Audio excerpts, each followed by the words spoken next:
Salut à tous. Personne ne va s'épargner des conséquences de la guerre en Ukraine. En fait, les conséquences ont commencé par tomber en Europe et précisément en France. En France, des manifestations très violentes se sont engagées depuis un certain moment. Les manifestants contestent un projet de loi sur la retraite dont ils demandent l'abrogation de ce projet-là. Ce projet, selon eux, n'arrange personne et n'arrangera pas les retraités français. Voilà pourquoi ils contestent très violemment ce traité-là. Voilà, il faut noter que la Poutine avait annoncé que les sanctions sont comme un couteau. C'est comme si un couteau à double tranchant. Voilà, ça pouvait blesser même les auteurs même de ces sanctions-là.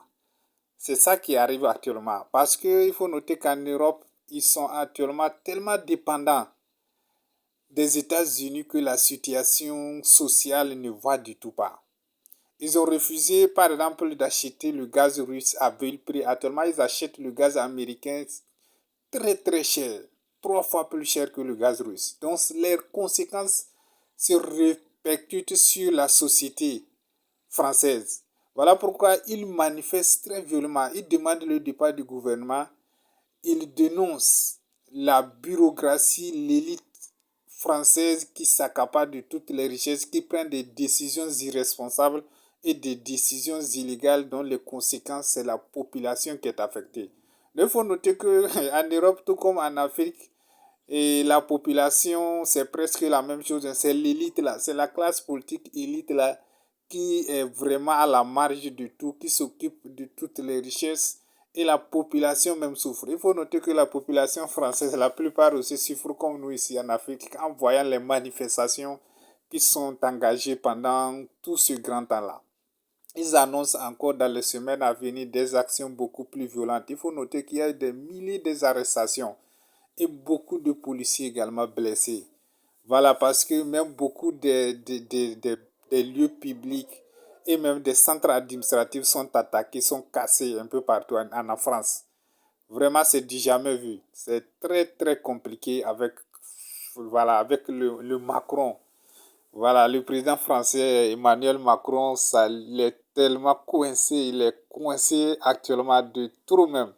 Ils se sont engagés dans une guerre où ils vont vraiment venir perdre les libertés, leurs privilèges et leurs grandeurs. Parce qu'actuellement, ils ne sont que des marionnettes de l'Amérique. Voilà, avec la guerre de l'Ukraine, l'Europe est devenue soupendante et dépendante des États-Unis. Donc c'est à nous également, Africains, de se réveiller. Voilà, en voyant tout ce qui se passe en France, voilà, on doit se réveiller, vraiment dire que, en tout cas, la démocratie, là, ce n'est pas un modèle. Hein. Si c'était un modèle, là, cela ne devait même pas casser les centres publics et les... De Lille à Marseille, en passant par Paris, c'est la même détermination qui se manifeste dans les rues. Des centaines de milliers de manifestants défilent pour montrer au gouvernement leur opposition à la réforme des retraites. Une 9e journée d'action, la première depuis l'utilisation du 49.3 par le gouvernement et l'intervention télévisée du président mercredi. C'est absolument révoltant ce que le gouvernement essaie de faire passer, comment il nous traite, comment il traite la rue et comment il traite les gens. On nous a quand même dit qu'on n'était pas légitime de manifester, on n'est pas d'accord avec ça. Donc si ça peut en plus déplaire, on le fera et on ira jusqu'au bout. La colère gagne aussi une partie de la jeunesse. Plusieurs lycées et facultés ont été bloqués ce jeudi. On ira jusqu'au bout pour le retrait et qu'on ira en fait jusqu'au bout pour notre avenir, parce qu'aujourd'hui c'est pas juste la réforme des retraites, c'est un ras-le-bol généralisé de la jeunesse qui en a marre en fait de vivre dans la précarité, qui en a marre de ne pas pouvoir rêver un avenir.